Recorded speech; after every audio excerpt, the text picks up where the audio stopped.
జై శ్రీరామ్. చక్కటి పద్యంతో ఆరంభించాము మరి మన కార్యక్రమం. మీరు తెలుగు ప్రేక్షకులకి సుపరిచితులే అయినప్పటికీ మీ గురించి కొన్ని పరిచయం అవసరం. ఆ వ్యాఖ్యలు మా ప్రేక్షకుల కోసం మీ మాటల్లో. నా పేరు గుమ్మడి గోపాలకృష్ణ.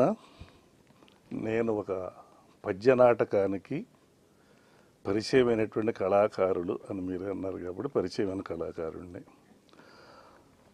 దాదాపుగా 40 సంవత్సరాల ప్రయాణంలో మహాగురువులు పద్మభూషణ్ AR కృష్ణ గారు, మరి విద్వాన్ వై రామచంద్రరావు గారు, సిద్ధప్ప నాయుడు గారు, GSN శాస్త్రి గారు, ఇలాంటి మహాగురువులు, పంచనాథం గారు, ఇలాంటి వారి దగ్గర శిష్యరికం తీసుకుని AP థియేటర్ ఇన్స్టిట్యూట్లో ఒక ఏకలవ్య శిష్యుడిగా అక్కడ నటన నేర్చుకుని పద్య నాటకానికి అంకితమయ్యి అనేకమైన పద్యాలు ఒక వినూత్నమైనటువంటి శ్రీకృష్ణ తులాభారంతో అద్భుతమైన ప్రయోగం చేసి 4 నంది అవార్డ్స్ గెలవటం జరిగింది. నేను ఉత్తమ నటుడిగా తొలిసారిగా బెస్ట్ యాక్టర్గా శ్రీకృష్ణ పాత్రగా తీసుకున్నాను. ఆ తర్వాత దుగ్గిరాల సోమేశ్వరరావు గారి దర్శకత్వంలో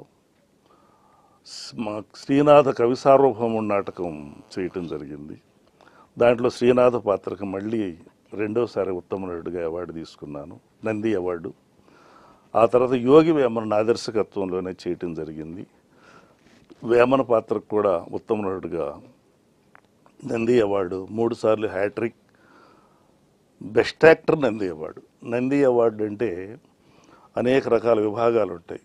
ఉత్తమ నటుడు అనేది it is a highest award in దాంట్లోనమాట. అది 3 సార్లు నేను ఉత్తమ నటుడిగా తీసుకుని ఆ తర్వాత నేను నంది అవార్డ్స్ పోటీకి వెళ్ళటం మానేశాను. ఆ తర్వాత అమెరికాకి వెళ్ళటం, సిలికానాంధ్ర, తానా, ఆట ఇలాంటి పెద్ద సంస్థలన్నింటిలో కూడా అక్కడ పుట్టి పెరిగిన పిల్లలకి మన తెలుగులో పద్య నాటకాలు నేర్పించి అనేకమైన ప్రయోగాలు చేసి దాదాపుగా 500 మంది పిల్లలు వాళ్ళు మన తెలుగు పద్యాలు పాడేటువంటి యొక్క కళాకారులుగా తీర్చిదిద్దేటువంటి అదృష్టం నాకు కలిగింది. ఈ రాష్ట్రంలో రాష్ట్రీయతరంగా అనేకమైనటువంటి ప్రదర్శనలు, దాదాపుగా 3000 ప్రదర్శనలు నేను చేసి ఉంటాను. ఉభయ రాష్ట్రాల్లో, ఇప్పుడు తెలుగు రాష్ట్రాలు విడిపోయాం కానీ అప్పుడు కంబైన్డ్ రాష్ట్రాల్లోనే మనం ఉండేప్పుడు రవీంద్ర భారతిలో కానీ త్యాగరాయ గానసభలో కానీ 9 రోజులు వరుసనే నాటకోత్సవాలు నిర్వహించినటువంటి యొక్క చరిత్ర కూడా మేము.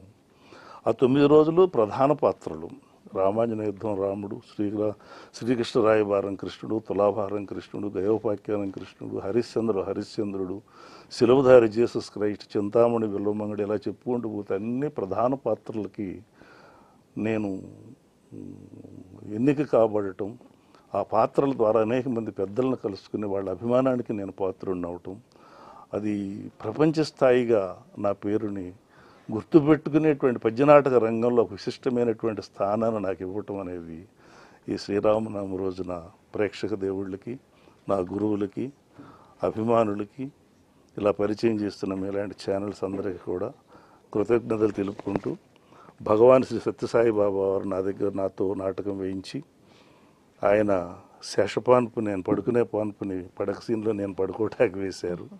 ఈ బంగారు బ్రాస్లెట్టు ఇలాంటి ఎన్నో, ఒక షాలు, తర్వాత ఒక వెండి పళ్ళెం భోజనం చేయటానికి, ఇలాగ అనేకమైన గిఫ్టులతో ఆయన నన్ను అలరించి సత్యసాయి కళానికేతన్ అనేటువంటి సంస్థను నేను అక్కడ పెట్టడం జరిగింది.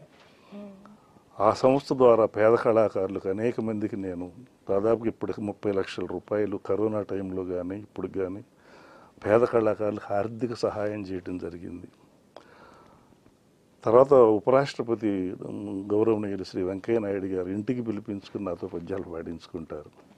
మన ప్రధానమంత్రి PV నరసింహారావు గారికి నేను ఎంతో ఇష్టమైనటువంటి పద్య నాటక కళాకారుడిని. ఇలా చెప్పుకుంటూ వెళ్తే పద్యం అంటే ఇష్టం ఉన్న ప్రతి పెద్దలందరికీ కూడా నేను చాలా ఇష్టమైన వ్యక్తిగా ఉండటం నా ఈ జన్మకు అదృష్టంగా భావిస్తాను. కానీ అందుకే ఇప్పుడు జాగ్రత్తగా ఉండి ప్రతిరోజు 2 గంటలు సాధన చేస్తాను. ప్రతిరోజు ఏదో కొత్త విషయం నేర్చుకుంటాకు ప్రయత్నం చేస్తాను. ఇప్పుడు మా గంగాధర్ మాస్టర్ ఇప్పుడు మనకు హార్మోనియం వాయిస్తున్నారు, MA పాస్ అయ్యాడు. ఆయన తెలుగు యూనివర్సిటీలో జానపద కళల్లో పనిచేస్తూ ఉన్నారు. మేళకర్తలు 72 రాగాలని అవపోసన పెట్టినటువంటి విద్వాంసుడు ఆయన దగ్గర ఇప్పుడు నేను కొన్ని శాస్త్రీయ సంగీతంలో మెళకువలు నేర్చుకుంటున్నాను.